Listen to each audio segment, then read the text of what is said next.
വിജയലക്ഷ്മിയുടെ തച്ചൻ്റെ മകളാണ് നമ്മൾ ഇന്ന് നോക്കുന്നത്. മൃഗശിക്ഷകൻ, തച്ചൻ്റെ മകൾ, മഴതൻ മറ്റേതോ മുഖം, ഹിമസമാധി, അന്ത്യപ്രലോഭനം തുടങ്ങി ധാരാളം കൃതികൾ വിജയലക്ഷ്മിയുടേതായിട്ടുണ്ട്. ബാലാമണിയമ്മയ്ക്കും കടത്തനാട്ട് മാധവിയമ്മയ്ക്കും സുഗതകുമാരിക്കും ശേഷം മലയാള കവിതയിൽ കേട്ട വ്യത്യസ്തമായിട്ടുള്ള ഒരു സ്ത്രീ ശബ്ദമാണ് വിജയലക്ഷ്മിയുടേത്. നമുക്ക് കവിതയിലേക്ക് കടക്കാം. പറയപെറ്റ പന്തിരുകുലത്തിലെ പെരുന്തച്ഛനെ നമുക്കെല്ലാവർക്കും അറിയാം. അതിലെ പെരുന്തച്ഛൻ തൻ്റെ മകനെ മുകളിൽ നിന്ന് ഉളി താഴേക്കിട്ട് കൊന്നു എന്നാണ് പറയപ്പെടുന്നത്. എന്നാൽ തച്ചന് ഒരു മകൾ കൂടി ഉണ്ടായിരുന്നെങ്കിൽ ആ മകളുടെ ചിന്ത അല്ലെങ്കിൽ ആ മകളുടെ വീക്ഷണകോണ് എങ്ങനെയായിരിക്കുമെന്ന് സങ്കല്പിച്ചുകൊണ്ട് വിജയലക്ഷ്മി എഴുതിയിട്ടുള്ള കവിതയാണ് തച്ചൻ്റെ മകൾ. 1000 ക്ഷേത്രഗോപുരങ്ങൾ താങ്ങുമാ ഗംഭീരമാം ചിത്തം വണങ്ങി ഞാൻ പോകുകയാണെന്നുളിപ്പെട്ടിയും മുഴക്കോലുമായി വീതുളിക്കിരയായിടാം. അപ്പം 1000 ക്ഷേത്രഗോപുരങ്ങൾ താങ്ങുന്ന ഗംഭീരമാം ചിത്തം വണങ്ങി. അപ്പം പെരുന്തച്ഛനെയാണ് ഇവിടെ ഉദ്ദേശിക്കുന്നത്. അപ്പം 1000 ക്ഷേത്രഗോപുരങ്ങളെ താങ്ങുന്ന അത്രയും ശക്തമായിട്ടുള്ള ഗംഭീരമായിട്ടുള്ള മനസ്സിനെ വണങ്ങി ഞാൻ പോകുകയാണ്. എന്നുളിപ്പെട്ടിയും മുഴക്കോലുമായി വീതുളിക്കിരയായിടാം. എനിക്ക് തൻ്റെ ജ്യേഷ്ഠനെ പോലെ വീതുളിക്ക് ഇരയാവാൻ താല്പര്യമില്ല. അതുകൊണ്ട് ആ വീട് വിട്ട് പോവുകയാണ്. പോകുമ്പോൾ വെറും കൈവീശിയല്ല പോകുന്നത്, തൻ്റെ ഉളിപ്പെട്ടിയും മുഴക്കോലും എടുത്തിട്ടാണ് പോകുന്നത്. പാരമ്പര്യമായിട്ടുള്ള അവളുടെ തൊഴിൽ അവൾ മുറുകെ പിടിക്കുന്നുണ്ട്. അപ്പം തൻ്റെ ഉളിപ്പെട്ടിയും മുഴക്കോലും എടുത്ത് വീതുളിക്ക് ഇരയാവിടാൻ തനിക്ക് താല്പര്യമില്ല എന്ന് പ്രഖ്യാപിച്ചുകൊണ്ടാണ് അവൾ വീട് വിട്ടിറങ്ങുന്നത്. ഓർമ്മ വെച്ച നാൾ അച്ഛൻ്റെ ദീക്ഷയിൽ ഊമയായ മനസ്സു കൊരുത്തു ഞാൻ ചീകി വീണ മരച്ചീളുകൾ ചേർത്ത് കാടു തീർത്തു കളിച്ചു രസിച്ചു ഞാൻ. അപ്പം ഓർമ്മ വെച്ച നാൾ മുതൽ അച്ഛൻ്റെ ദീക്ഷയിൽ, അച്ഛൻ്റെ ശിക്ഷണത്തിൽ ഊമയായ മനസ്സു കൊരുത്തിട്ട്, നിശബ്ദം മനസ്സു കൊരുത്തുകൊണ്ട് ശ്രദ്ധിച്ചുകൊണ്ട് ചീകി വീണ മരച്ചീളുകൾ ചേർത്ത് കാടു തീർത്തു കളിച്ചു രസിച്ചു ഞാൻ. മരം ചീകുമ്പോൾ കിട്ടുന്ന ആ മരച്ചീളുകൾ ചേർത്തിട്ട് കാടു തീർത്ത് കളിക്കുകയാണ് തച്ചൻ്റെ മകൾ. നീർത്തുള്ളി ഭൂമിയിൽ ചേറിൻ സൂക്തമാം വിത്തിലോ മാമരം, കോടിക്കോടി നക്ഷത്രങ്ങളിൽ നിന്ന് ലോകമാകെ വെളിച്ചവും ജീവനും, അത്തരത്തിലാണ് എന്നിലും ശില്പിതൻ അഗ്നി വീണിതും നീറിപ്പിടിച്ചതും. നീലമേഘത്തിൻ നീർത്തുള്ളി, നീലമേഘം കാർമേഘമാണ്. കാർമേഘത്തിൽ നിന്ന് നീർത്തുള്ളി ഉണ്ടാവുന്നത് പോലെ ഭൂമിയിൽ ചേറിൽ സൂക്തമാം വിത്തിലോ മാമരം, ഭൂമിയിലെ ചേറിലെ വിത്തിൽ നിന്ന് മുളച്ചു വരുന്ന വലിയ മാമരം പോലെ, കോടിക്കോടി നക്ഷത്രങ്ങളിൽ നിന്ന് ലോകമാകെ വെളിച്ചവും ജീവനും, നക്ഷത്രങ്ങളിൽ നിന്ന് വരുന്ന വെളിച്ചം പോലെ അത്തരത്തിലാണ് എന്നിലും ശില്പി തന്നെ അഗ്നി വീണതും നീറി പിടിച്ചതും. അതുപോലെയാണ് എൻ്റെ ഉള്ളിൽ ശില്പിയുടെ അഗ്നി വീണതും അത് നീറി പിടിച്ചതുമെന്ന് ആര് പറയുന്നു? തച്ചൻ്റെ മകള് പറയാണ്. വാസ്തുവിദ്യയാം ഗ്രന്ഥം പണിക്കിടയ്ക്കോർത്തു ചൊല്ലിത്തരുമ്പോഴിടം വലം കേട്ടിരുന്നന്നു ഞാനുമെൻ ജ്യേഷ്ഠനും. അപ്പം വാസ്തുവിദ്യയുടെ ഗ്രന്ഥം പണിക്കിടയിൽ അച്ഛൻ അത് ചൊല്ലിത്തരുന്ന സമയത്ത് അച്ഛൻ്റെ ഇടം വലമായിരുന്നു ഞാനും എൻ്റെ ജ്യേഷ്ഠനും കൂടി അതൊക്കെ കേട്ടു. ദിങ്നിർണയം, ഭൂമിലക്ഷണം, കൈക്കണക്കുമടങ്ങലും, വാസ്തുപുരുഷാകാരം തുടങ്ങിയ കൂത്തുമാടമുണ്ടാക്കും വിധം വരെ ഭാസ്കരീയ മയമത യുഗ്മങ്ങൾ കേട്ടു കൂട്ടുചേർന്നൊപ്പം പഠിച്ചു ഞാൻ. അപ്പം എന്താണ്? രാജസൂത്രങ്ങൾ, പല സൂത്രങ്ങൾ, ദിങ്നിർണയം, ദിക്കുകളിൽ നിർണയിക്കുന്നത്, ഭൂമി ലക്ഷണം ചെയ്യുന്നത്, കൈക്കണക്കുകൾ, വാസ്തുപുരുഷാഹാരം തുടങ്ങിയിട്ടുള്ള കൂത്തമ്പലമുണ്ടാക്കുന്ന വിധി വരെ ഭാസ്കരീയ മയമത, അതായത് വാസ്തുശാസ്ത്രത്തിൻ്റെ ഒരു സിദ്ധാന്തമാണ്. അപ്പം സിദ്ധാന്തങ്ങളൊക്കെ യുഗ്മങ്ങൾ കേട്ടു കൂട്ടുചേർന്നൊപ്പം പഠിച്ചു ഞാൻ. അതെല്ലാം ജ്യേഷ്ഠനോടൊപ്പം കൂടിയിട്ട് എല്ലാ കാര്യങ്ങളും ഞാൻ അച്ഛൻ്റെ കയ്യിൽ നിന്ന് പഠിച്ചെടുത്തു. പോരവ്യുൽപ്പത്തി പ്രായോഗികം കൂടിയാവണം വിദ്യ, ശാസ്ത്രമർമ്മങ്ങൾക്ക് ജീവനേകലേ മർത്യൻ്റെ വൈഭവം. അപ്പം അച്ഛൻ പറയാണ്, വ്യുൽപ്പത്തി അറിവ് മാത്രം പോരാ, പ്രായോഗികം കൂടിയാവണം വിദ്യ. വിദ്യ എന്ന് പറയുന്നത് പ്രായോഗികം കൂടിയായിരിക്കണം. ശാസ്ത്രമർമ്മങ്ങൾക്ക് ജീവനേകലേ മർത്യൻ്റെ വൈഭവം. ശാസ്ത്രമർമ്മങ്ങൾക്ക്, തത്വങ്ങൾക്കൊക്കെ ജീവൻ നൽകുന്നതാണ് മനുഷ്യൻ്റെ വൈഭവം, കഴിവ് എന്ന് പറയുന്നത്. ഏവമോതും ഇങ്ങനെ ഇടയ്ക്കിടയ്ക്ക് പറയും. ആര്? മഹാശയൻ, മഹാ ആശയങ്ങളുള്ളവനായിട്ടുള്ള തൻ്റെ പിതാവ് ആര്? പെരുന്തച്ഛൻ. ധാരുപത്മങ്ങൾ അങ്ങു നിർമ്മിക്കേ അച്ചാരുതയ്ക്കുറ്റ സാക്ഷി ഞാൻ, മധ്യത്തിൻ മോളിയിടും കരിവണ്ടിനെ കൊത്തുമ്പോഴാരറിഞ്ഞതിൻ സൂക്ഷ്മയന്ത്രങ്ങളെ. അപ്പോൾ എന്താണ്? ധാരു മരമാണ്. മരത്തിൽ പത്മങ്ങളെ, താമരകളെ കൊത്തുന്ന സമയത്ത് ആ ചാരുതയ്ക്കുറ്റ സാക്ഷി ഞാൻ, അതിനൊക്കെയുള്ള സാക്ഷി ഞാനാണ്. മധ്യത്തിൻ മൂളിയിടും കരിവണ്ടിനെ കൊത്തുമ്പോഴാരറിഞ്ഞതിന് സൂക്ഷ്മയന്ത്രങ്ങളെ, താമരയ്ക്കുള്ളിൽ തേന്നുകരുന്ന കരിവണ്ടിനെ കൊത്തി നിർമ്മിക്കുമ്പോഴും അതിൻ്റെ സൂക്ഷ്മയന്ത്രങ്ങളെയൊക്കെ ആരറിഞ്ഞു എന്ന് ചോദിക്കുന്നു. കോണിൽ വിരൽത്തുമ്പു ചേരുയിൽ തുരങ്കം തുറക്കുന്നതും കാലമർത്തുമ്പോഴാറാം കളത്തിൽ നീരാഴിയൊന്നിലെ കൊണ്ടുപോകുന്നതും കയ്യിലെ കളിമച്ചിങ്ങയിൽ കരിക്കണ്ടു കൊത്തി കളിച്ചിരിക്കുമ്പോഴും കണ്ടു ഞാനിടം കണ്ണാൽ ചലിക്കാത്ത കണ്ണിലുൾക്കണ്ണു നിന്നു കത്തുന്നതും. ഇവിടെ എന്താ പറയുന്നത്?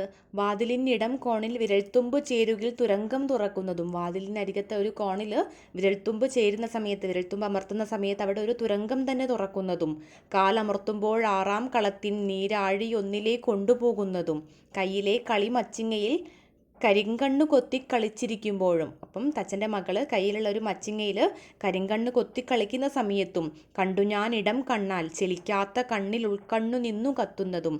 അപ്പം ഉൾക്കണ്ണ് നിന്ന് കത്തുന്നത് പെരുന്തച്ഛൻ്റെ അത്രമേൽ കഴിവാണ്. അപ്പം തൻ്റെ അച്ഛൻ്റെ ശില്പചാരുതയെ അവൾ ഇടം കണ്ണുകൊണ്ട് കണ്ട് ഗ്രഹിച്ചു പഠിക്കുകയാണ്. ദേശദേശാന്തരങ്ങൾ തൻ മച്ചുകൾ ആശതൻ മുഖം താങ്ങുന്ന തൂണുകൾ തൂണുകൾക്കകം കാതോർത്തു ഭാസ്കരക്കോടി ശോഭ നരസിംഹമൂർത്തികൾ. അപ്പോൾ എന്താണ്? ദേശദേശാന്തരങ്ങൾ തൻ മച്ചുകൾ, ദേശത്തിന് അപ്പുറത്തേക്ക് നീളുന്ന മച്ചുകൾ, അത്രയും അച്ഛൻ പെരുന്തച്ഛൻ പ്രശസ്തനാണ്. ആശതൻ മുഖം താങ്ങുന്ന തൂണുകൾ, ആശ ദിക്കാണ്. അപ്പം ദിക്കിൻ്റെ മുഖം താങ്ങുന്ന തൂണുകൾ തൂണുകൾക്കകം കാതോർത്ത് ഭാസ്കരക്കോടി ശോഭ നരസിംഹമൂർത്തികൾ. അപ്പം ഈ തൂണുകൾക്കകത്ത് ഭാസ്കരക്കോടി സൂര്യപ്രഭ ചൊരിയുന്ന നരസിംഹമൂർത്തികൾ ഇരിക്കുന്നുണ്ട്. വൃത്തമല്ല കോണല്ല ചതുരമല്ലൊത്തിരിക്കുമല്ലാ വിധമെങ്കിലും അഷ്ടദിക്പാലകർക്കു പോലും ദിശാചിത്തച്ചേർക്കും സരസ്തടം നൂതനം. അപ്പം എന്താണ്? വൃത്തമാണോ? അല്ല. കോണാണോ? അല്ല. ചതുരമാണോ? അല്ല. എന്നാൽ ഇതെല്ലാം കൂടി ഒത്തിരിക്കുന്ന ഒരു വിധത്തിലാണ്. അത്രയും നൈപുണ്യമായിട്ടുള്ള കഴിവാണ് അദ്ദേഹത്തിൻ്റെ. അഷ്ടദിക്പാലകർക്കു പോലും ദിശാചിത്തം ചേർക്കും സരസ്ഫുടം നൂതനം. അതായത് അഷ്ടദിക്പാലകർക്കു പോലും, 8 ദിക്കുകളെ കാത്തു രക്ഷിക്കുന്ന പാലകർക്ക് പോലും ദിശാചിത്തം വരും, ദിശയെ മനസ്സിലാകാതെ വരും. അവതൻ കേളി പാലത്തിൽ ശ്രീകോവിൽ കൂടുമേറാൻ കടുന്തുടിക്കെട്ടുകൾ അഗ്നിഹോത്രിയോട് അനേക ദൈവം അഷ്ടബന്ധം കണക്കെ മനസ്സിനൊട്ടു ചൊല്ലിക്കൊടുത്തതും ഒക്കെയും ഓർത്തു നോക്കി തിരിഞ്ഞു നിൽക്കുന്നു ഞാൻ. അപ്പം ഇവിടെയൊക്കെ ചില ഐതിഹ്യമായിട്ടുള്ള കഥകളാണ് പറയുന്നത്. പെരുന്തച്ഛനെ സംബന്ധിക്കുന്ന കഥകളൊക്കെ ഓർത്തുകൊണ്ട് ഒക്കെയും ഓർത്തു നോക്കി തിരിഞ്ഞു നിൽക്കുന്നു ഞാൻ. അവൾ വീട് വിട്ടിറങ്ങിയിടത്ത് നിന്ന് ഒന്ന് തിരിഞ്ഞു നോക്കുകയാണ് തിരിച്ച് വീട്ടിലേക്ക്. പോയ കാലം നിലാവല മൂടിയ പാടശേഖരം പോലെ തീരത്തൊരു പാല പൂത്തു നിൽക്കുന്നു ഒറ്റൊരാളുടെ പ്രേതമസുഗന്ധം സഹിപ്പീലമേ. എന്താണ്?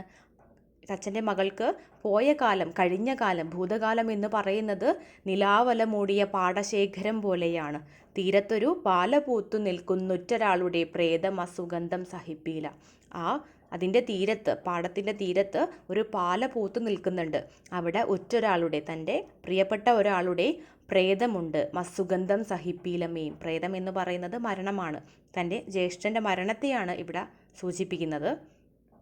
അപ്പം ആ സുഗന്ധം തനിക്ക് സഹിപ്പീലമേയും, അത് ഓർക്കാനേ കഴിയില്ല, അത്രമേൽ അത് വേദനയാണ്. പെറ്റനാൾ തൊട്ടിണങ്ങി വളർന്നൊരാൾ മുട്ടുപൊട്ടിക്കരഞ്ഞാൽ പുകക്കരി വെച്ചു കെട്ടിത്തരുന്നൊരാൾ ഊഞ്ഞാലു കെട്ടിയാട്ടിത്തരുന്ന പ്രിയങ്കരൻ. അപ്പം എന്തൊക്കെയാണ്? എങ്ങനെയായിരുന്നു ഇവൾക്ക് ജ്യേഷ്ഠൻ? പെറ്റനാൾ തൊട്ട്, ജനിച്ച് വീണ മുതൽ അവളോടൊപ്പം അവൾക്ക് ഇണങ്ങി വളർന്ന ഒരാളാണ്. മുട്ടുപൊട്ടിക്കരഞ്ഞാൽ പുകക്കരി വെച്ചു കെട്ടിത്തരുന്ന ഒരാളാണ്. ഊഞ്ഞാല് കെട്ടിത്തരുന്ന പ്രിയങ്കരനാണ് അവൾക്ക് ജ്യേഷ്ഠൻ. പ്രായമായെന്നു ദേവേന്ദ്രനെ കൊണ്ടു താലി കെട്ടൻ്റെ നേരനുജത്തിക്കു നേരമായെന്നു ചന്ദനത്തിൽ നെടും കാതലിൻ പൂർണ്ണ വിഗ്രഹം തീർത്തൊരാൾ. അപ്പം പ്രായമായ സമയത്ത്, അവൾക്ക് പ്രായപൂർത്തിയായ സമയത്ത് ദേവേന്ദ്രനെ കൊണ്ട് ഇനി താലി കെട്ടിക്കാം എന്നൊക്കെ പറഞ്ഞിട്ട് ചന്ദനത്തിൻ്റെ നെടും കാതലിൽ ഒരു പൂർണ്ണ വിഗ്രഹം തീർത്ത് അനിയത്തിക്ക് സമ്മാനിച്ചിട്ടുള്ള ഒരു ജ്യേഷ്ഠനാണത്.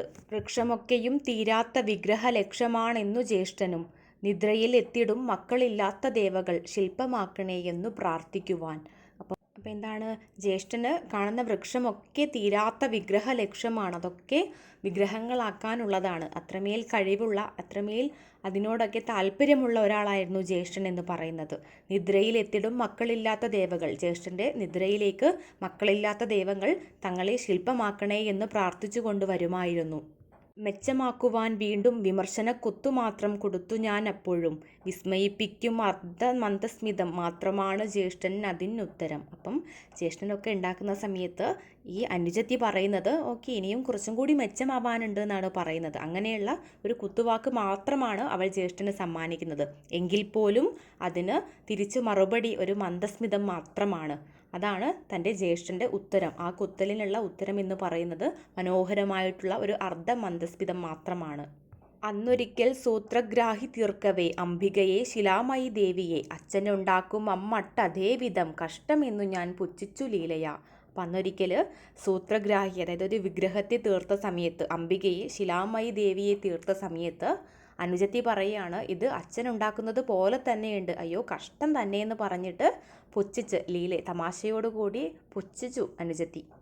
ക്രുദ്ധനാകാത്ത ചിന്താകുലൻ തൻ്റെ സ്നിഗ്ധ പഷ്മള ചാരുവാം കൺകളിൽ ഉറ്റുനോക്കി പറഞ്ഞു ഞാൻ, വൻമരച്ചോട്ടിൽ നിന്നാൽ വളർച്ചയുണ്ടായിടാ, പുഷ്ടിയുണ്ടാകുവാൻ വെയിലേൽക്കണം സ്വച്ഛയാ. സമ്മതിച്ചില്ല സാത്വികൻ. അച്ഛനെ പോലെ തന്നെയാണ് പ്രതിമ ഉണ്ടാക്കുന്നതെന്നൊക്കെ അനുജത്തി പറഞ്ഞപ്പോഴും ജ്യേഷ്ഠൻ ക്രുദ്ധനായില്ല, ദേഷ്യപ്പെട്ടില്ല. ചിന്താകുലനായി നിൽക്കുന്ന ജ്യേഷ്ഠനോട് അനുജത്തി പറയുകയാണ്, വൻമരച്ചോട്ടിൽ നിന്നാൽ വളർച്ചയുണ്ടായിട. വലിയ മരത്തിൻ്റെ ചോട്ടിൽ നിൽക്കുന്ന ചെറിയ തൈകൾക്കൊന്നും അത്ര വളർച്ചയുണ്ടാവില്ല. അപ്പം അതിൽ നിന്ന് മാറിയിട്ട് നേരിട്ട് തന്നെ വെയിലേൽക്കണം, അപ്പോൾ നന്നായിട്ട് പുഷ്ടി ഉണ്ടാകുമെന്ന് പറയാണ്. പക്ഷേ സമ്മതിച്ചില്ല സാത്വികൻ. മനസ്സുകൊണ്ട് ദൈവമായിട്ടുള്ളവൻ അത് സമ്മതിച്ചില്ല. അഷ്ടമാധിപനൊമ്പതിൻ പാപതൃക്കെട്ടിലാണു ലഗ്നാധിപൻ, പ്രശ്നത്തിൽ നഷ്ടജാതകം കണ്ടു ജ്യോത്സ്യൻ, അപമൃത്യു പണ്ടേ ഗണിച്ചിരുന്നെങ്കിലും അച്ഛനെങ്ങോ നിഴൽപ്പാടുപോൽ പിന്നിലൊക്കെ ജ്യേഷ്ഠനും നിന്നു പിതൃപ്രിയൻ. അപ്പോൾ ജ്യോതിഷ പ്രശ്നത്തിൽ നഷ്ടജാതകമാണ്, അപമൃത്യു ഉണ്ട് എന്നൊക്കെ പണ്ടേ ഗണിച്ചിരുന്നെങ്കിലും അച്ഛൻ്റെ കൂടെ നിഴൽപ്പാടുപോലെ ആ ജ്യേഷ്ഠനും നടന്നു. പിതൃപ്രിയൻ എന്നാണ് ജ്യേഷ്ഠനെ ഇവിടെ വിശേഷിപ്പിക്കുന്നത്. ശിഷ്യൻ കലർപ്പറ്റ തങ്കമായൊരസുസ്മിതം കണ്ടു ഞാൻ, കണ്ഠനാളം മുറിഞ്ഞ കിടപ്പിലും. അപ്പം എന്താണ്, ശങ്കയില്ലാത്ത ശിഷ്യനാണ്. തൻ്റെ ഗുരുവിനെ, തൻ്റെ പിതാവിനെ യാതൊരു സംശയവുമില്ല അത്രമേൽ പിതൃപ്രിയനായിട്ടുള്ള, അത്രയും നല്ല ശിഷ്യനായിട്ടുള്ള മകനോ. കലർപ്പറ്റ തങ്കമായൊരസുസ്മിതം കണ്ടു ഞാൻ, കണ്ഠനാളം മുറിഞ്ഞ കിടപ്പിൽ. ആ മകൻ, ആ ശിഷ്യൻ മരിച്ചു കിടക്കുമ്പോൾ നല്ല മന്ദസ്മിതമായിട്ടുള്ള തങ്കമായിട്ടുള്ള ഒരു പുഞ്ചിരി മാത്രമാണ് കണ്ടത്. എപ്പോൾ? കണ്ഠനാളം മുറിഞ്ഞു കിടക്കുന്ന കിടപ്പിലും, കഴുത്തറ്റ് കിടക്കുന്ന കിടപ്പിലും. ദുർമരണത്തിൻ്റെ സർപ്പമെൻ കാൽച്ചുവട്ടിലുണ്ടിപ്പോഴും, ചോരതേഞ്ഞു കറുത്തൊരാ വീതുളി പാളി വീണിടാമെൻ്റെ പായയ്ക്കുമേൽ. ക്ഷുത്തടങ്ങാത്ത ദുർമരണത്തിൻ്റെ സർപ്പം, വിഷപ്പടങ്ങാത്ത ദുർമരണമാകുന്ന സർപ്പം എൻ്റെ കാൽച്ചുവട്ടിൽ ഇപ്പോഴുമുണ്ട്. ചോരതേഞ്ഞ് കറുത്തിട്ടുള്ള ആ വീതുളി പാളി വീണിടാം എൻ്റെ പായയ്ക്കുമേൽ, എൻ്റെ തലയ്ക്കു മുകളിൽ, എൻ്റെ പായയ്ക്കുമേൽ ഇനിയും അതൊരു പക്ഷേ വീണിടാം. പോലെ ഉന്മാദിയായിപ്പോയി മരിക്കാൻ പ്രതികാരഭൂമിയിൽ ആവതില്ലെനിക്കല്ല, ഗുരുനിന്ദ പാതകമെന്ന് വിശ്വസിക്കുന്നു ഞാൻ. അപ്പോൾ രാജപുത്രനെ പോലെ ഉന്മാദിയായിട്ട് ദേഷ്യത്തോടു കൂടിയൊക്കെ അവിടെ പോയിട്ട് മരിക്കാൻ എനിക്ക് താല്പര്യമില്ല, എനിക്കാവില്ല. ഗുരുനിന്ദ പാതകമെന്ന് വിശ്വസിക്കുന്നു ഞാൻ. അച്ഛനെ നിന്ദിക്കുന്നത് തെറ്റാണ്, അത് പാതകമാണ് എന്ന് ഞാൻ വിശ്വസിക്കുന്നു. വിശ്വാത്ഭുതങ്ങൾ നിർമ്മിക്കുമ ചേതനയ്ക്കൊരു പാളിച്ച പറ്റിയാൽ ആരു ചോദിക്കുവാൻ, മതയാനതൻ നേരെ ആരുണ്ടു ചെല്ലാൻ തളയ്ക്കുവാൻ, ആവതിൽ എനിക്കെന്നിളം ചോരയാൽ ആരചിക്കുവാൻ അങ്ങേക്കു മംഗളം. അച്ഛൻ്റെ മകൾ തിരിച്ചറിയാണ്, ഇനി ഞാൻ അച്ഛനോട് എതിരിടാനൊക്കെ പോവുകയാണെങ്കിൽ വിശ്വാത്ഭുതങ്ങൾ നിർമ്മിക്കുന്ന ആ അച്ഛന്, ആ പെരുന്തച്ഛന് ഒരു പാളിച്ച പറ്റിയാൽ തന്നെ ആരാണ് ചോദിക്കുക? മതയാനയുടെ നേരെ ചെല്ലുവാനും അതിനെ തളയ്ക്കുവാനും ആർക്കാണ് ധൈര്യമുണ്ടാവുക? ആവതിൽ എനിക്കെന്നിളം ചോരയാൽ, അതായത് എനിക്ക് കഴിയില്ല എൻ്റെ ഇളം ചോര കൊണ്ട് അങ്ങേക്ക് മംഗളം നൽകുവാൻ. ആർക്ക്? ജ്യേഷ്ഠന് മംഗളം നൽകുവാൻ എനിക്ക് കഴിയില്ല. ഒറ്റയ്ക്കിരുന്നു ഞാൻ നെഞ്ചിലേറ്റു കനത്തോരു കല്ലുളി, കൊട്ടിനോക്കി പഠിച്ചു പാണ്ഡുര കൃഷ്ണവർണ്ണ ശിലകളിൽ ജീവിതം. അവൾ തട്ടകത്ത് ഒറ്റയ്ക്കിരിക്കുകയാണ്. ഒറ്റയ്ക്കിരുന്നു കൊണ്ട് അവൾ അവളുടെ കഴിവിനെ വികസിപ്പിച്ചെടുക്കുകയാണ്. പാണ്ഡുര കൃഷ്ണവർണ്ണ ശിലകളിൽ ജീവിതം, കയ്യൊതുങ്ങി തിരിഞ്ഞു തിരിയുളി, നെയ്പുരണ്ടു വഴങ്ങിയ ആ കൊച്ചുളി, മട്ടവും മുഴക്കോലും ഈ പെൺകരം, തൊട്ടിണങ്ങി വളർത്തു പശുക്കൾ പോൽ. എന്താണ് ഇവിടെ? കൃഷ്ണവർണ്ണ ശിലകളിൽ അവൾ അവളുടെ ജീവിതം കൊട്ടിപ്പഠിക്കുകയാണ്. കൈക്കൊതുങ്ങി തിരിഞ്ഞു തിരിയുളി, നെയ്പുരണ്ടു വഴങ്ങിയ ആ കൊച്ചുളി, അവളുടെ കൈകളോട് ആ ഉളികളൊക്കെ വഴങ്ങി തുടങ്ങി. മട്ടവും മുഴക്കോലും ഈ പെൺകരം, തൊട്ടിണങ്ങി വളർത്തു പശുക്കൾ പോൽ. വളർത്തു പശുക്കൾ എങ്ങനെ മെരുങ്ങുന്നു അതുപോലെ മട്ടവും മുഴക്കോലൊക്കെ ആ പെൺകരത്തോടുകൂടി വഴങ്ങി തുടങ്ങി. കൊണ്ട് വൃഥാ സ്ഥൂലമാം തടി നേർത്തതാക്കിയിടും അച്ഛൻ്റെ കൗശലം, ഏറ്റു ഞാൻ സാഗരങ്ങളെ വെല്ലുവാൻ തീർക്കണം തിരപ്പങ്ങളെ ചിന്തയാൽ. എന്താണ്? വാച്ചി കൊണ്ട്, വാച്ചി ഉളിയാണ്, ഉളി കൊണ്ട് വൃഥാ സ്ഥൂലമാം തടിയുള്ള തടി മീൻസ് കട്ടിയുള്ള തടികളെ നേർത്തതാക്കിയിടുന്ന അച്ഛൻ്റെ കൗശലം ഏറ്റു ഞാൻ സാഗരങ്ങളെ വെല്ലുന്ന അല്ലെങ്കിൽ സാഗരങ്ങളെ വെല്ലുവാൻ ഉതങ്ങുന്ന വള്ളങ്ങളെ സൃഷ്ടിക്കാൻ അവൾ തുനിഞ്ഞു. ചേർത്തടച്ചോരൻ വാതിലിനപ്പുറം രാപ്പകലുകൾ വേനലും വർഷവും ഇച്ചിതൽ പുറ്റിനുള്ളിലിരുന്നു ഞാൻ ഉറ്റുനോക്കി എന്നുള്ളിലേക്കങ്ങനെ. ഇവിടെ എന്താണ് പറയുന്നത്? ചേർത്തടച്ച വാതിലിനപ്പുറത്ത് പകലുകളും രാത്രിയും വർഷങ്ങളും ഋതുക്കളുമെല്ലാം മാറി മാറി വരുന്നുണ്ട്. അവൾ തൻ്റെ കഴിവിലേക്ക്, തൻ്റെ കലയിലേക്ക് മാത്രം ശ്രദ്ധ കേന്ദ്രീകരിച്ചുകൊണ്ട് ഇച്ചിതൽ പുറ്റിനുള്ളിലിരുന്നു ഞാൻ, ആ ചിതൽപുറ്റിനകത്തിരുന്നു കൊണ്ട് ഉറ്റുനോക്കി എന്നുള്ളിലേക്കങ്ങനെ. അവൾ അവളിലേക്ക് തന്നെ നോക്കുകയാണ്. അവൾ സ്വന്തം സ്വത്വത്തെ നോക്കുകയാണ്, സ്വത്വത്തെ തിരിച്ചറിയാണ്. മന്ദഹസിക്കുവോർ ഭീതിയാർന്നവർ ശാന്തസ്വരൂപികൾ. അപ്പം എങ്ങനെയുള്ള ആളുകളെയാണ് അവൾ കൊത്തുന്നത്?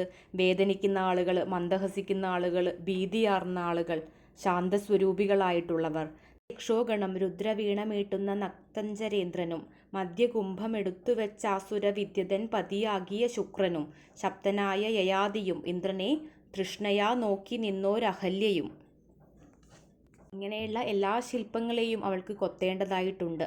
തെറ്റിനോടെത്തു നിൽക്കയാലേ ശരമെത്ത പോകില ഭീഷ്മരും. അപ്പം തെറ്റിനോടടുത്തു നിൽക്കുന്ന ഭീഷ്മരെയും, ശരശയ്യയിൽ കിടക്കുന്ന ഭീഷ്മരെയും ഒക്കെയും മരക്കൊമ്പുകളിൽ ഭാവനിർഭനം ഞാൻ ഒതുക്കിച്ചമയ്ക്കവേ പാതിചാരിയ വാതിലിൻ വെയിലൊളി മായുവാനെന്തിടയ്ക്കിടെ. ഇങ്ങനെയുള്ള എല്ലാ ശില്പങ്ങളെയും അവൾക്ക് കൊത്തേണ്ടതായിട്ടുണ്ട്. ആ സമയത്ത് പാതിചാരിയ വാതിലിൻ വെയിലൊളി മായുവാനെന്തിടയ്ക്കിടെ, പാതിചാരിയിട്ടുള്ള ആ വാതിലിനിടയിലൂടെ വരുന്ന വെളിച്ചം അത് ഇടയ്ക്കിടെ മറയുന്നത് എന്തുകൊണ്ടാണ്? ഗംഭീര രൂപമൊന്ന് പുറത്തു തടഞ്ഞുവോ അടങ്ങും മനസ്സിലതെന്ത് കൊല്ലുവാനാമോ വളർത്തുമോ. അപ്പം അങ്ങനെ വന്നു നിൽക്കുന്നത് പെരുന്തച്ഛനാണ്. അദ്ദേഹത്തിൻ്റെ മനസ്സിൽ എന്താണ് ഉള്ളത്? തന്നെ കൊല്ലാനാണോ? ഇനി അല്ല, തന്നെ വളർത്താൻ തന്നെയാണോ? വ്യാഘ്രദർശനാൽ കാനനഹൃത്തിലെന്ന പോൽ ഭീതിയും ഭക്തിയും ഉജ്ജ്വലിപ്പൂ ജനാപവാദങ്ങളെ വിശ്വസിപ്പവളല്ല ഞാനെങ്കിലും. അപ്പം എന്താണ്? കാനനത്തിലുള്ള കടുവയെ കാണുമ്പോൾ ഉണ്ടാവുന്നത് പോലെ ഭീതിയും ഭക്തിയൊക്കെ മനസ്സിൽ ഉജ്ജ്വലിച്ചു വരികയാണ്. ജനാപവാദങ്ങളെ, അതായത് ജനങ്ങളുടെ അപവാദങ്ങളെ, ജനങ്ങൾ പറയുന്നത് അച്ഛനാണ് തൻ്റെ ജ്യേഷ്ഠനെ കൊന്ന് എന്നുള്ള ആ അപവാദങ്ങളൊന്നും വിശ്വസിപ്പവളല്ല ഞാനെങ്കിലും, അതൊന്നും വിശ്വസിക്കുന്നവളല്ല ഞാൻ എങ്കിലും.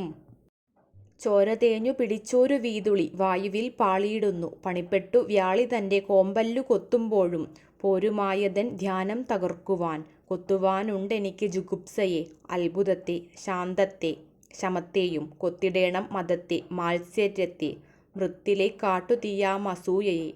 കൊത്തുവാനുണ്ട് പ്രച്ഛന്നരൂപിയായി പുഷ്പകത്തിങ്കലെത്തുന്നൊരാസക്തിയെ. അപ്പം തനിക്ക് വീതുളിക്ക് ഇരയാവാൻ താല്പര്യമില്ല, താൻ വീതുളിക്ക് ഇരയാവില്ല. തനിക്ക് തൻ്റെ ധാരാളം ശില്പങ്ങളെ കൊത്തി നിർമ്മിക്കേണ്ടതായിട്ടുണ്ട്. മുപ്പരങ്ങൽ സുധർമ്മയും പാണ്ഡവപ്രസ്ഥവും തീർത്ത ധാനവരാജൻ്റെ സ്വപ്നദർശനം ഇങ്ങനെ. അപ്പം ധാനവരാജൻ എന്ന് പറയുന്നത് ദേവലോകത്തെ ശില്പിയായിട്ടുള്ള മയനാണ്. അപ്പം മയൻ അവൾക്ക് നൽകിയിട്ടുള്ള ഒരു സ്വപ്ന ദർശനം എന്ന് പറയുന്നത് ഇങ്ങനെയാണ്. പട്ടുനൂൽ കെട്ടു പൊട്ടിച്ചെറിഞ്ഞു നീ പോവുക, ജാലകത്തിൻ നിലാവുദിക്കുമ്പോഴാ പേടകം തൂക്കി വീടൊഴിഞ്ഞിടുക. അപ്പം ആ ശില്പി മയൻ സ്വപ്നത്തിൽ വന്ന് പറയാണ്, പട്ടുനൂൽ കെട്ട് പൊട്ടിച്ചതെറിഞ്ഞു നീ പോവുക, നീ ആ വീട് വിട്ടിറങ്ങുക, നിന്റെ ആ പട്ടുനൂൽ കെട്ട് പൊട്ടിക്കുക. ജാലകത്തിൽ നിലാവുദിക്കുമ്പോഴാ പേടകം തൂക്കി വീടൊഴിയുക, ജാലകത്തിൽ നിലാവുദിക്കുന്ന സമയമാകുമ്പോഴേക്കും നീ ആ പേടകവും തൂക്കി വീടൊഴിഞ്ഞിടുക. നീ ആ വീട് വിട്ട് നിന്റെ സ്വപ്നങ്ങളിലേക്ക്, നിന്റെ ലക്ഷ്യങ്ങളിലേക്ക് പോവാൻ വേണ്ടിയിട്ട് മയൻ സ്വപ്നത്തിൽ വന്ന് പറയുകയാണ്. രാത്രി തോറുമോർത്തേൻ ഞാൻ അധീരയായി ആർത്തി പൂണ്ടൊളിച്ചോടുക ദുഷ്കരം, ജീവിതത്തിൻ്റെ നേർക്കുയർത്തും മുഖം ഭീതമാകൊല യാത്ര ചോദിക്കണം. അപ്പം എന്താണ്? രാത്രി തോറും ഇതിങ്ങനെ ആലോചിച്ച് അവൾ അധീരയായിട്ട് മാറി. ആർത്തി പൂണ്ടൊളിച്ചോടുക ദുഷ്കരം, ആർത്തി ദുഃഖം, ദുഃഖം കൊണ്ട് ഒളിച്ചോടുന്നത് ദുഷ്കരം തന്നെയാണ്. ജീവിതത്തിൻ്റെ നേർക്കുയർത്തും മുഖം ഭീതമാകല യാത്ര ചോദിക്കണം. ഞാൻ ഒളിച്ചോടില്ല, മറിച്ച് ജീവിതത്തിൻ്റെ നേർക്ക് മുഖം ഉയർത്തി നിൽക്കും, തൻ്റെ പിതാവിനോട് യാത്ര ചോദിക്കണം, എന്നിട്ടേ താൻ പോവുള്ളൂ എന്ന് തച്ചൻ്റെ മകൾ തീരുമാനിക്കുന്നു. തുണർന്നുഷ ശുദ്ധിയിൽ മുങ്ങിനീർ നിരുന്നച്ഛൻ ജപിക്കെ ഞാൻ ചെന്നു സ്വപ്നമിനാളിന്നു യാത്രയ്ക്കൊന്നനുഗ്രഹം കൂടെയുണ്ടാവുകിൽ. അപ്പം രാവിലെ അച്ഛൻ ജപിക്കുന്ന സമയത്ത് ഞാൻ അച്ഛൻ്റെ അടുത്ത് പോയിട്ട് ഞാനിങ്ങനെ യാത്ര പോവുകയാണ് എന്ന് പറഞ്ഞ് അച്ഛനോട് അനുഗ്രഹം വാങ്ങി. അച്ഛൻ്റെ അനുഗ്രഹം കൂടെ ഉണ്ടെങ്കിൽ അത് നന്നായിരുന്നു എന്ന് പറഞ്ഞു. ബ്രഹ്മദേവൻ ഉണർന്നു ഘനസ്വരം വന്നു വീണു മൂർധാവിൽ. നടക്കുക ഏതു ദിക്കിൽ നീ പോകിലും പോകാത്ത പേരു നിൻ വിരൽ തുമ്പിലെന്നോർക്കണം. അപ്പം ബ്രഹ്മദേവൻ ഉണർന്നു, തൻ്റെ പിതാവ് ഉണർന്നു. അദ്ദേഹം ഘനസ്വരത്തോടുകൂടി, അദ്ദേഹത്തിൻ്റെ ഘനസ്വരം തൻ്റെ മൂർധാവിൽ വരികയാണ്. എന്നിട്ട് അദ്ദേഹം പറയുകയാണ്, നടക്കുക ഏതു ദിക്കിൽ നീ പോകിലും, നീ പോയിക്കോളൂ, ഏതു ദിക്കിൽ നീ പോവുകയാണെങ്കിലും പോകാത്ത പേരിന് വിരൽത്തുമ്പിലെന്ന് ഓർക്കണം. പോകാത്ത ഒരു പേര് നിൻ്റെ വിരൽത്തുമ്പിലുണ്ട് എന്ന് ഓർക്കണം. അതൊന്ന് പെരുന്തച്ഛൻ്റെ മകളാണ്, ആ പേര് നീ എന്നും നിലനിർത്തണമെന്നും, ഒരു പക്ഷേ തൻ്റെ മകനെ കൊന്നു എന്ന് പറയുന്ന ആ പിതാവിൻ്റെ ആ പേര് ദോഷം കൂടി അദ്ദേഹം ഉദ്ദേശിച്ചിട്ടുണ്ടായിരിക്കാം. എന്തായാലും പെരുന്തച്ഛൻ്റെ മകളാണത് എന്ന് ഓർക്കണം. ആ ഒരു പേര് തൻ്റെ വിരൽത്തുമ്പിൽ തന്നെയുണ്ട് എന്ന് നീ ഓർക്കണമെന്ന് പെരുന്തച്ഛൻ പറയുന്നു. നേര് കൈവിരൽ തെല്ലു വിറക്കയാൽ പേരുദോഷം പെരുത്തോരച്ഛൻ മറ്റു നേരുവാൻ എന്തു പുത്രിക്ക് പാധേയ ഭാരമേറുകയാണൊളിപ്പെട്ടിയിൽ. അപ്പം എന്ത് സത്യമാണ്, കൈവിരൽ ചെറുതായിട്ടൊന്ന് വിറച്ചതുകൊണ്ട് പേരുദോഷം വന്ന പെരുന്തച്ഛൻ മറ്റെന്താണ് തൻ്റെ പുത്രിക്ക് നേരുക? പാധേയം, പാധേയം പൊതിച്ചോറാണ്. ഇവിടെ പൊതിച്ചോറെന്ന അർത്ഥമല്ല, താൻ ഇറങ്ങുമ്പം കയ്യിലുള്ള ആ ഒരു പെട്ടി. ആ പാധേയ ഭാരമേറുകയാണൊളിപ്പെട്ടിയിൽ, ആ പാധേയത്തിൻ്റെ ഭാരം ഒളിപ്പെട്ടിയിൽ ഏറി വരികയാണ്. ശിഷ്യരില്ലനുവർത്തികളില്ലെനിക്കൊത്തുചേരുവാൻ കൂട്ടുകാരും ശില്പവിദ്യ വാഴ്ത്തുവാനില്ല മാലോകരും. അപ്പം തന്നോടൊപ്പം ആരുമില്ല, ശിഷ്യരില്ല, അനുവർത്തികളില്ല, ഒത്തുചേരുവാൻ കൂട്ടുകാരോ ശില്പവിദ്യ വാഴ്ത്തുവാനുള്ള മാലോകരും ആളുകളോ ഒന്നും തന്നോടൊപ്പമില്ല. ഒറ്റയാൻ്റെ വനാന്തരം മന്നിടം, ഒറ്റയാൻ്റെ വനാന്തരമാണ് എന്ത്? ഭൂമി, മന്നിടം ഭൂമി. ഏകദീപമായി സപ്തഋഷി മണ്ഡലത്തിൽ അരുന്ധതി താരകം. അപ്പം എനിക്ക് ഏക ആശ്രയമായിട്ടുള്ളത് സപ്തഋഷി മണ്ഡലത്തിലെ അരുന്ധതി താരകമാണ്. ഇത് വിദ്യ പകർന്നു തരുന്ന തത്വശാസ്ത്രത്തിൻ്റെ ദേവതയാണ്. സൗമ്യ പാപഗ്രഹങ്ങൾ രാശീപദ സംക്രമങ്ങൾ തുടർന്നു പോകും വിധം പോകയാണെന്നുളിപ്പെട്ടിയും മുഴക്കോലുമായി വീതുളിക്കിരയായിടാം. പാപഗ്രഹങ്ങൾ, അതായത് പാപഗ്രഹവും സൗമ്യഗ്രഹവും ഒക്കെ ജീവിതത്തിൽ വന്നും പോയിക്കൊണ്ടേയിരിക്കും. എന്നാലും ഞാൻ ഈ വീട് വിട്ട് പോവുകയാണ്, വീതുളിക്കിരയായിടാം, ഞാൻ വീതുളിക്ക് ഇരയാവില്ല. സപ്ഞയാം പുത്രിയെ സൂര്യന് നൽകിപ്പോൽ വിശ്വകർമ്മ പ്രജാപതി. ഇപ്പം വിശ്വകർമാവ് തൻ്റെ മകൾ സപ്ഞയെ ധുവായി നൽകി. പിന്നെ ഉഗ്രനാം ഘർമാശുവിൻ പ്രേമമുള്ളിൽ ആഗ്നേയമെയ്തെരിക്കെ ആ കൺമണി വന്നുണർത്തിക്കേ സങ്കടം. അപ്പം സൂര്യൻ്റെ പ്രണയം കൊണ്ട്, സൂര്യൻ്റെ പ്രണയം എന്ന് പറയുന്നത് ചൂടാണ്, ആ ചൂട് സഹിക്ക വയ്യാതെ ആ മകൾ, ആ കൺമണി അച്ഛൻ്റെ അടുത്ത് വന്ന് സങ്കടം പറഞ്ഞ സമയത്ത് ചാണയിൽ വെറും കല്ലുപോല ചിത്രഭാനുവെ കടഞ്ഞാക്കര വൈഭവം സ്നേഹവാത്സല്യമേറ്റുമക്ഷീണനാം ദേവശില്പിതൻ ഹസ്തം പിഴയ്ക്കുമോ. അപ്പം എന്താണ്, അങ്ങനെ സങ്കടം പറഞ്ഞ സമയത്ത് സൂര്യനെ ചാണയിൽ വെറും കല്ലൊന്ന് ഉരത്തുന്ന പോലെ ഉരതി ഒന്ന് ചെറുതാക്കിയെടുത്തു. അപ്പം സൂര്യൻ്റെ ചൂടൊന്ന് കുറച്ചെടുത്തു. എങ്കില കർമ്മജാഗരാം കയ്യിൽ നിന്നു ലംബമായി വീഴും വരായുധം കൊണ്ടുമാത്രം കഴുത്തറ്റു ചോരയിൽ കൈവിടാം തുച്ഛമെൻ ശില്പസിദ്ധിയെ. അപ്പം തൻ്റെ പിതാവിൻ്റെ കയ്യിൽ നിന്ന് ലംബമായിട്ട് എന്ത് വീണിട്ട്, ഉളി വീണിട്ട് തൻ്റെ തുച്ഛമെൻ ശില്പസിദ്ധിയെ, തൻ്റെ ആ തുച്ഛമായിട്ടുള്ള ആ ചെറിയ ശില്പസിദ്ധിയെ അങ്ങനെ ചോരയിൽ കൈവിടാൻ താൻ ഒരുക്കമല്ല എന്ന് തച്ചൻ്റെ മകൾ പറയുകയാണ്. ഊർധ്വമൂല മന്ദശാഖമശ്വത്ഥമോർക്കിലേക മണുക്കൾക്കുമാശ്രയം. അപ്പോൾ എന്താണ്, ശാഖകൾ വിരിഞ്ഞു നിൽക്കുന്ന, വിടർന്നു നിൽക്കുന്ന അരയാൽ ശാഖകൾ മറ്റുള്ളവർക്ക് ആശ്രയം നൽകുന്നത് പോലെ വായ കീറിയ ദൈവം പ്രജയ്ക്കിരയേകുമെന്ന് മുത്തച്ഛനെ ചൊല്ലിപ്പോൽ. അപ്പം മുത്തച്ഛൻ ആര്, വരരുചി, പെരുന്തച്ഛൻ്റെ അച്ഛൻ പറഞ്ഞതുപോലെ വായ കീറിയ ദൈവം പ്രജയ്ക്ക് ഇര നൽകും, വായ കീറിയ ദൈവം തന്നെ ഭക്ഷണം നൽകും. പോക ഞാനെന്നുളിപ്പെട്ടിയും മുഴക്കോലുമായി വീതുളിക്കിരയായിടാം, ഞാൻ പോവുകയാണ്, എൻ്റെ മുഴക്കോലും എൻ്റെ ഉളിപ്പെട്ടിയും എടുത്ത് ഞാൻ വീതുളിക്കിരയാവാതിരിക്കാൻ വേണ്ടിയിട്ട് പോവുകയാണ്. അപ്പം ഇവിടെ അവളുടെ കഴിവ് കൊണ്ട് അവൾ അങ്ങേയറ്റം ജീവിക്കും. അതുകൊണ്ടും ജീവിക്കാൻ കഴിഞ്ഞില്ലെങ്കിൽ തന്നെ സൃഷ്ടിച്ചിട്ടുള്ള ദൈവം തനിക്ക് രക്ഷകനായിട്ട് വരുമെന്നൊരു പ്രതീക്ഷയും കൂടി ഇവിടെ വരുന്നുണ്ട്. അതാണ് വായ കീറിയ ദൈവം പ്രജയ്ക്ക് ഇര നൽകുമെന്ന് മുത്തച്ഛൻ ചൊല്ലിയപ്പോൾ. അപ്പം അങ്ങനെ തച്ചൻ്റെ മകള് തൻ്റെ പിതാവ് തൻ്റെ ജ്യേഷ്ഠനെ കൊന്നതുപോലെ തന്നെയും വധിക്കാതിരിക്കാൻ വേണ്ടിയിട്ട് അവിടെ പ്രതിരോധം സൃഷ്ടിച്ചുകൊണ്ട് തൻ്റെ മുഴക്കോലും ഒളിപ്പെട്ടിയും എടുത്തിട്ട് വീതുളിക്കിരയാവാതിരിക്കാൻ വേണ്ടിയിട്ട് അവിടെ നിന്ന് ഇറങ്ങിപ്പോവുകയാണ്.